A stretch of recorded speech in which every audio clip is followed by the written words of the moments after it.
Вирус по своему строению, напоминающий солнечную корону. Впервые его выявили в 1965 году. На сегодняшний день известно около 40 видов коронавирусов. Они способны поразить земноводных, птиц и млекопитающих, включая человека.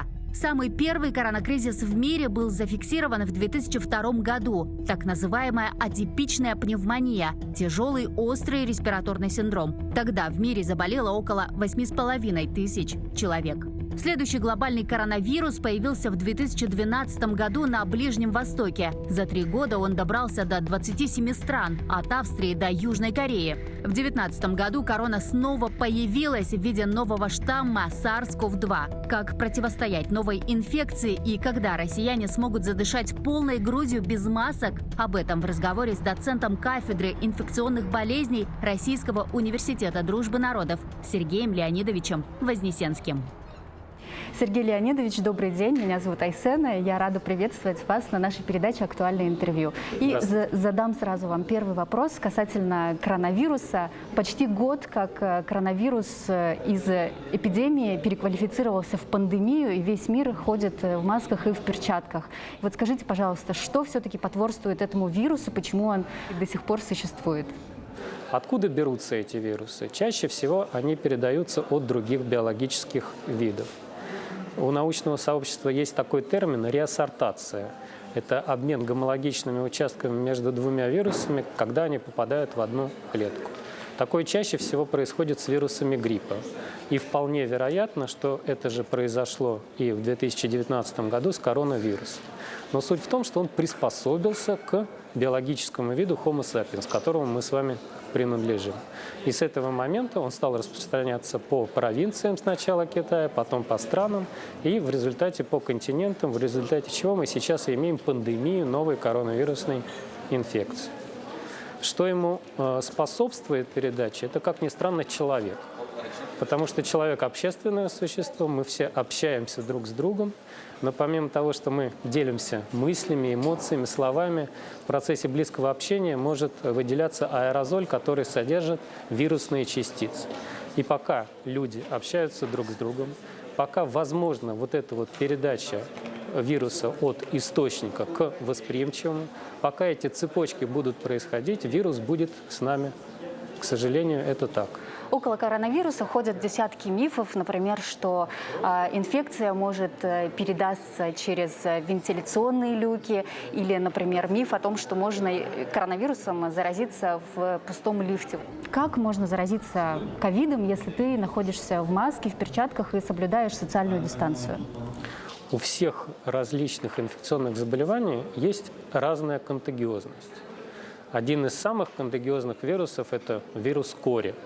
Вот он теоретически может даже и через вентиляционные ходы проникать.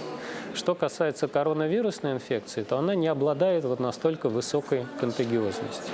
На сегодняшний день документально, достоверно не зарегистрировано ни одного факта, чтобы вирус распространялся через систему вентиляции.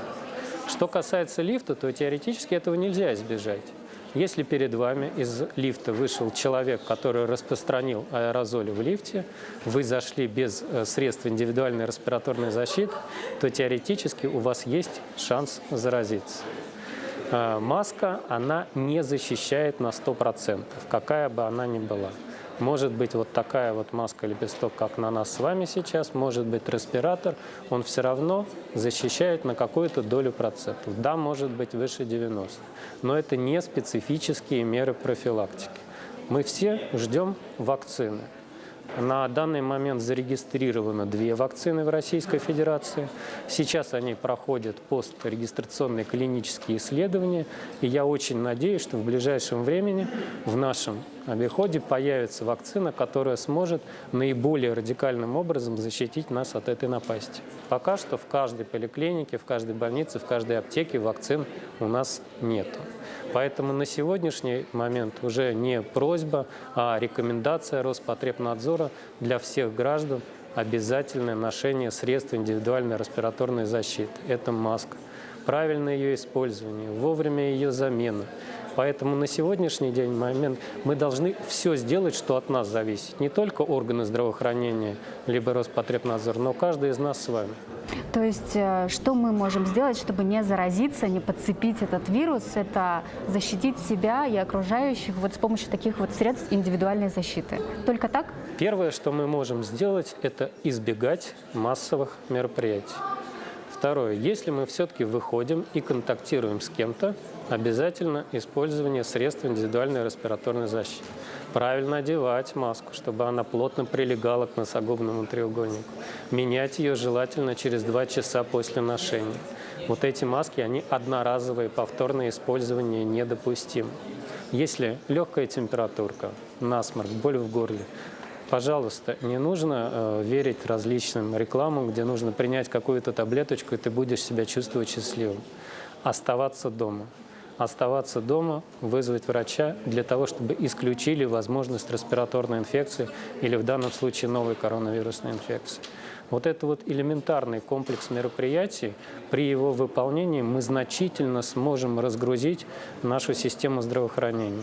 Тогда не будет большого количества заболевших, не будет большого количества людей, которые нуждаются в госпитализации, не будет огромная нагрузка на отделение реанимации, к сожалению. И вот этот вот крайне элементарный, легкий, выполнимый комплекс мероприятий мы должны выполнять все. А что касается дозозависимого эффекта, я знаю, что такое существует, и многие врачи, включая врачей из эпидемиологии, они говорят о дозозависимом эффекте. Вот что это за эффект и как его с языка профессионального перевести на обычный разговорный язык? Есть такой термин, называется заражающая доза. Он при разных инфекциях различный. К примеру, есть такая вирусная инфекция, как вирусный гепатит Б. При этом заболевание, для того, чтобы произошло заражение, достаточно от 10 до 100 вирусов. Представляете, как это какое-то мизерное количество? При респираторных инфекциях количество вируса, необходимое для заражения, естественно, гораздо больше. Дальше зависит от того, какая доза попала в организм человека. Если это будет крайне минимальная доза, то заболевание может не развиться. Если доза вируса попала в организм незначительная, то есть высокая доля вероятности, что будет либо бессимптомное течение, либо субклиническое, то есть практически бессимптомное течение. Ну и есть научные данные, которые свидетельствуют о том, что если высокая заражающая доза, то есть вероятность развития осложнений коронавирусной инфекции, которой мы сейчас все очень боимся. Это пневмония с дыхательной недостаточностью, острый респираторный дистресс-синдром, ДВС-синдром, сепсис. Очень серьезные осложнения, требующие специализированной медицинской помощи. Поэтому, опять же, разговаривая о масках, маска может не защитить на 100%, но в любом случае какое-то количество вируса она примет на себя. Поэтому на сегодняшний день маска все-таки это наше все. А вот что касается уже переболевших людей, которые уже были инфицированы, они попрощались уже с этой болезнью, они могут ходить без масок, без средств индивидуальной защиты? На сегодняшний момент у нас нет значительных данных о том, что коронавирусная новая инфекция может протекать несколько раз. Да, в научной литературе появляются сообщения, в том числе в серьезных научных медицинских журналах, о том, что фиксируются единичные случаи повторного случая заболевания. Это означает, что полностью исключить вероятность того, что будет повторный случай заболевания, на сегодняшний момент, опять же, со 100% вероятностью мы не можем. А что касается реабилитации, вот сейчас многие рекомендуют делать дыхательную гимнастику дома, либо делать ее там в каких-то специализированных центрах. Вот насколько она помогает реабилитироваться, и, может быть, ее можно посоветовать и как профилактику? В здоровом теле здоровый дух и отсутствие вируса, да? Никогда еще физическая активность, занятие спортом, в том числе и гимнастикой, не влияло негативно на состояние здоровья человека. Поэтому в качестве профилактики любых невзгод и напастей, в качестве бремя болезней, это, естественно, приветствуется. Что касается реабилитации. Коронавирусная инфекция, она относится к острым респираторным вирусным инфекциям. Следовательно, она протекает без последствий. Но Если при данном заболевании развилась пневмония, то в этом случае реабилитация уже крайне вероятна. После любой пневмонии, которой бы она ни была, будь то бактериальная, либо вирусная, либо интерстициальная, естественно, нужна длительная реабилитация. В чем она заключается? Это и дыхательная гимнастика, о которой вы сказали, и физиотерапевтические процедуры, и лечебно-курортное лечение также может сказаться очень положительно, и наблюдение у врача в поликлинике по месту жительства, у врача, который называется реабилитолог, который будет оценивать и составлять программу реабилитации. К сожалению, на сегодняшний момент есть еще один аспект, который требует реабилитационных мероприятий. Это так называемая психосоматика. К сожалению, коронавирусная инфекция у всех чрезмерно на слуху, и возникают определенные страхи, фобии по поводу самой болезни, по поводу ее последствий. Поэтому люди, которые заболевают коронавирусной инфекцией, они нуждаются все-таки в психологической поддержке не только во время заболевания, но и после этого. Поэтому вопрос реабилитации и долечивания, и полного восстановления человека, он обязательно должен обсуждаться на амбулаторном звене после выписки из больницы. Ну и завершающий вопрос нашего интервью. Когда россияне смогут задышать полной грудью, без масок, и выкинуть, наконец-то, эти перчатки?